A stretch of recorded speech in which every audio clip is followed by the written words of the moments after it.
You know that old saying, be careful what you wish for.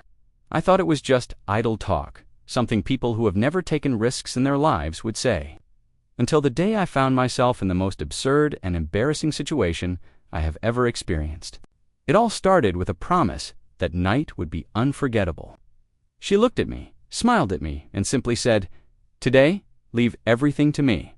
I confess, my curious side spoke louder, and who has never wanted to experience something different? To get out of the routine, to spice things up, right? I just had no idea how creative or cruel the universe can be when it decides to make our wishes come true in the most twisted way possible. Would you blindly trust a surprise prepared by the one you love? Would you close your eyes and let someone else take care of every detail without asking a single question? Well, I did, and if I could go back in time, I would think twice before agreeing to anything blindfolded. The truth is that the anxiety started long before that night. It was a mysterious message, a hidden giggle, a suspicious silence in the family group. But when the time came, there was no turning back. Wine in the glass, background music, dim lights. She asked me to relax, said she wanted to give me something I would never forget. 1,000 theories formed in my head. What could she be planning? A fantasy for two? A new experience? My imagination ran wild, but never, not even in my worst nightmares, could I have predicted what was coming. And this is where I ask you, how far will your trust go? How far would you go to live an unforgettable night? Stay with me, because this story will make you think twice before accepting any surprise with your eyes closed. In our universe, routine was a forbidden word. There was always a new prank, a crazy plan, a silly bet, just to see how far each person could go. In the morning, it was a pillow fight. On the weekend, it was a competition to see who could make the strangest food, and, usually, inedible.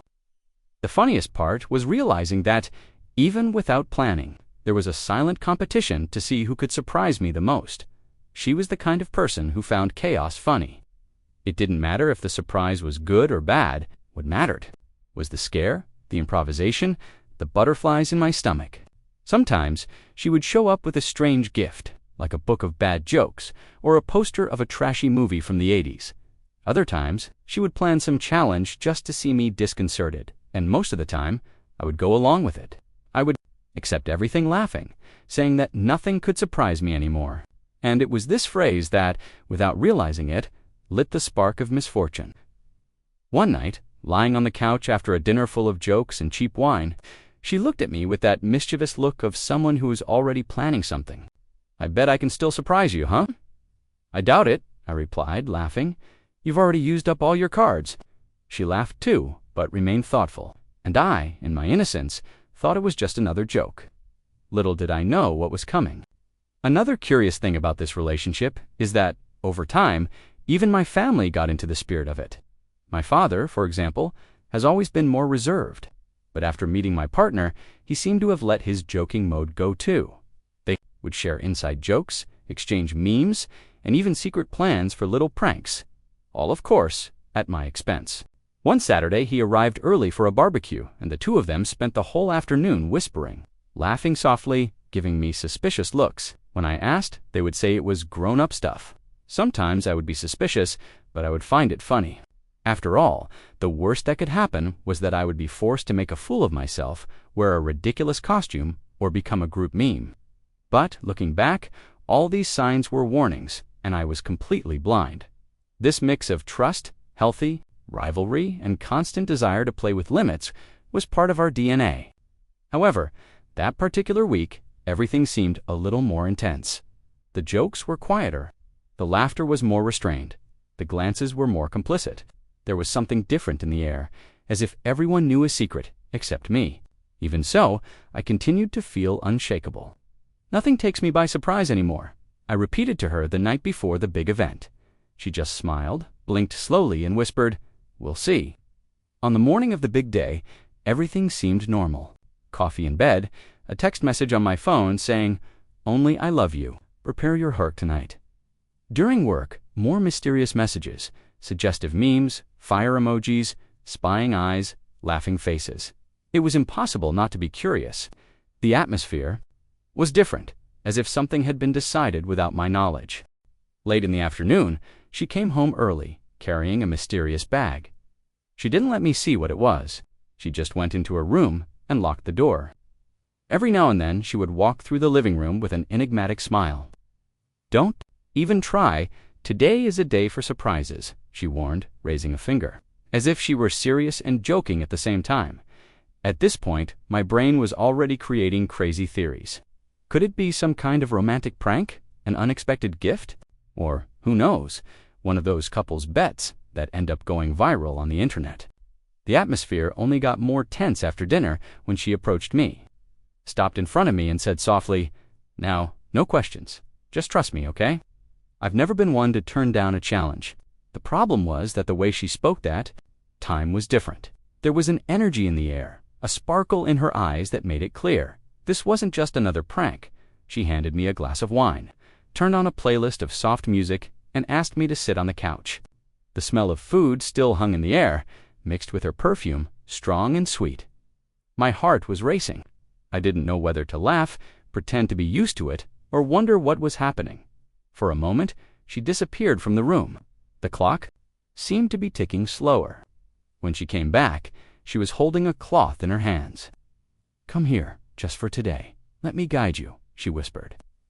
The butterflies in my stomach turned into an avalanche. Of course, I agreed. She tied the blindfold over my eyes. The last sound I heard was her voice saying softly, almost like a promise, "Trust me. Today will be unforgettable." If I had known what was waiting for me, the blindfold was made of soft, dark fabric that didn't let any light through. The world disappeared, leaving only the sound of her breathing fading away and the echo of my own anxiety. Suddenly, all my senses seemed multiplied. The sofa seemed deeper, the air thicker. I listened to every footstep on the floor, every door opening, every muffled laugh. And I tried to figure out who else was there, even though I knew it was impossible. The smell of her perfume would come suddenly, like a wave, and then disappear, as if she were circulating through the room.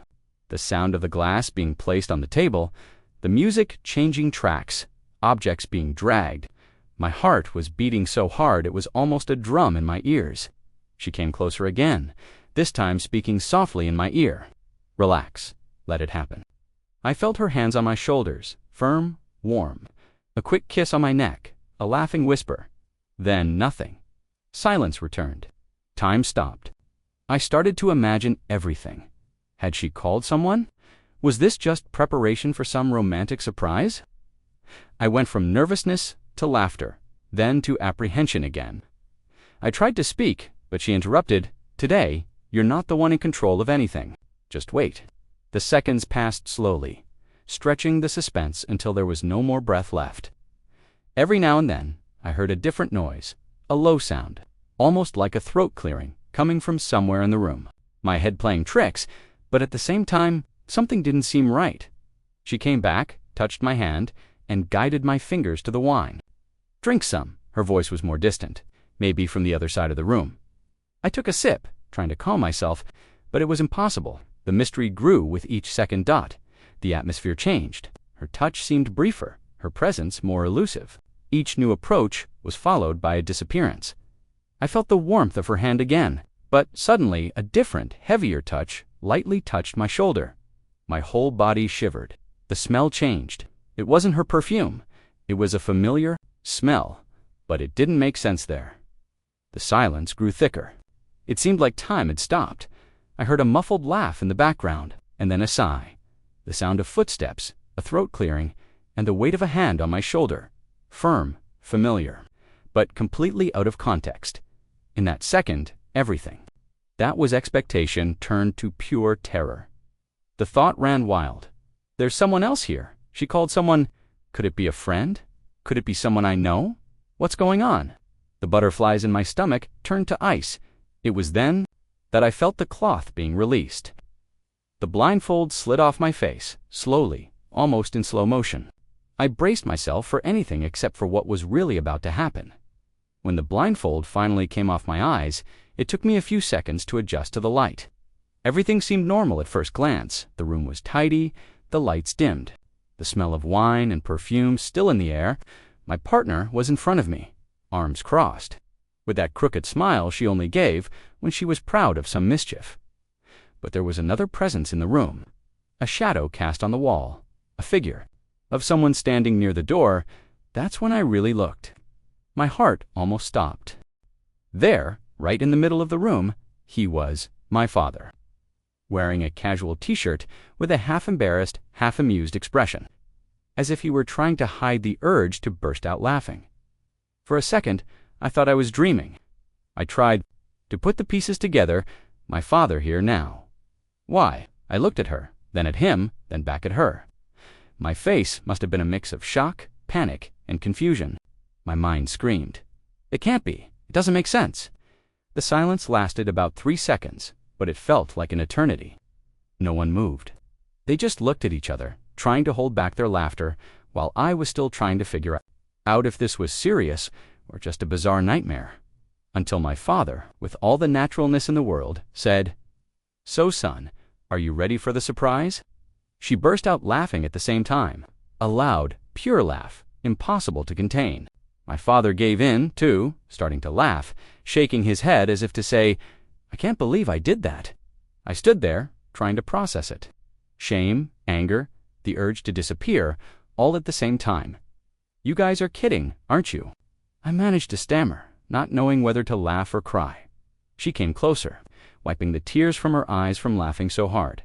"You always say that nothing surprises you anymore, that you'll do anything. So, we decided to test how much courage you have." My father, trying to catch his breath, added, "Your partner called me a few days ago, and, look." It was hard not to laugh before the time. "But you really didn't expect that, did you?" I could only look at the two of them in disbelief. It was real. They had planned everything from the suspense to every detail of the prank. The different touch on the shoulder, the strange smell, the muffled laughter, everything had an explanation. I stood there, still digesting that avalanche of feelings. Shame for having been fooled. Relief that it wasn't anything like what my head had already started to imagine. And a little admiration, after all. They had really surpassed any surprise I had ever received in my life. Little by little, the laughter gave way to explanations. She was still laughing, leaning against the couch, taking deep breaths to be able to speak. My father also tried to keep his composure, but it was clear that he found it as funny as she did. The embarrassment, which until then had been pure distress, began to transform into a desire to laugh along.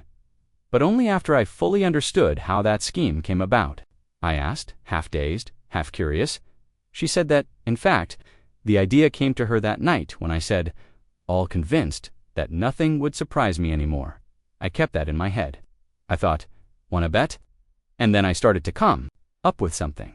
At first, it was just going to be a scare. But then one day, your father mentioned at a barbecue that you were always saying it was impossible to be surprised. She looked at him, and he gave her a smirk, half conspiratorial.